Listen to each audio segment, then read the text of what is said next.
Welcome to the third episode of my series in English called Kings in English. I am Mohab Qasem with you. Let's start with our story.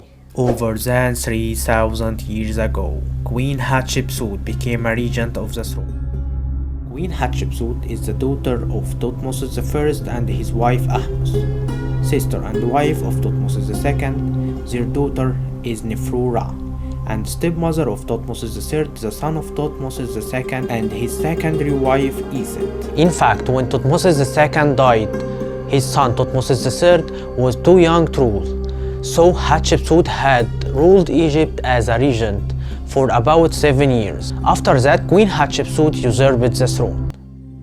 Hatshepsut had herself crowned as a woman king with complete titular. She was represented as a man and also referred to herself with the suffix pronoun F instead of S in hieroglyphic, as the suffix pronoun F is like he in English, that refers to the male.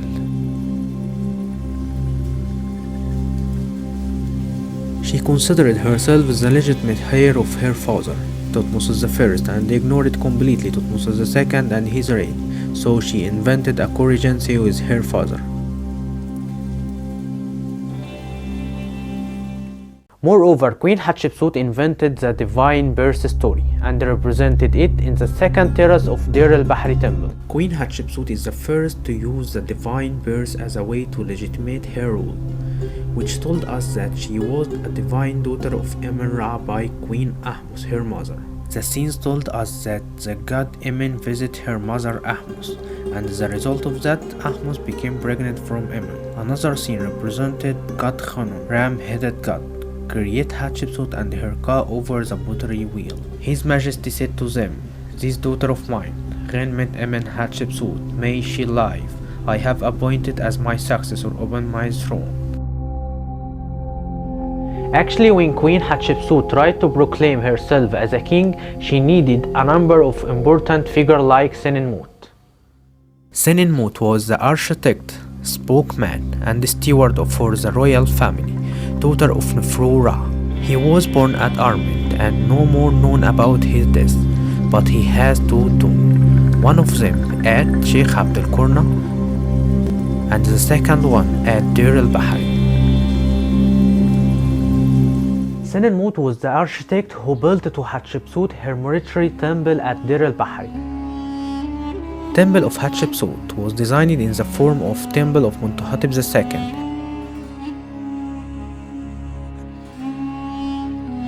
This temple was built for Hatshepsut funerary cult and dedicated to Amen-Ra. In fact, this temple was built to be a place to record her divine birth.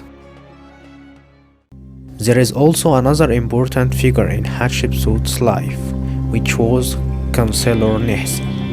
In the 9th year of Hatshepsut's reign, she led an expedition into Punt, which lasted for 3 years by the command of Counselor Nehsi. Hatshepsut records the details of this expedition on the wall of her temple.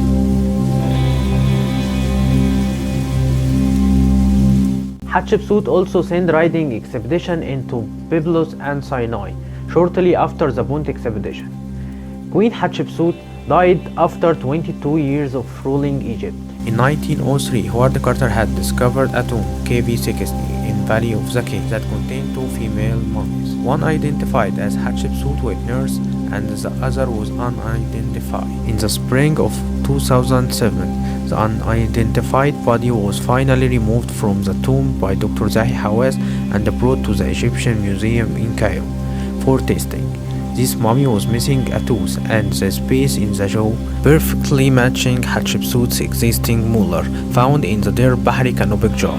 The information about her death is not clear. However, the medical evidence would indicate that she suffered from diabetes and died from bone cancer while she was in her 50s. This identified with the person, and therefore that tooth exactly fit with the mummy that we found in KV60. This lady was fat, she died at the age of 50, she had diabetes, and she died because of cancer. Finally, thank you so much for watching, and if you like this video, don't forget to leave a comment down below. So for the following video, stay tuned. Bye.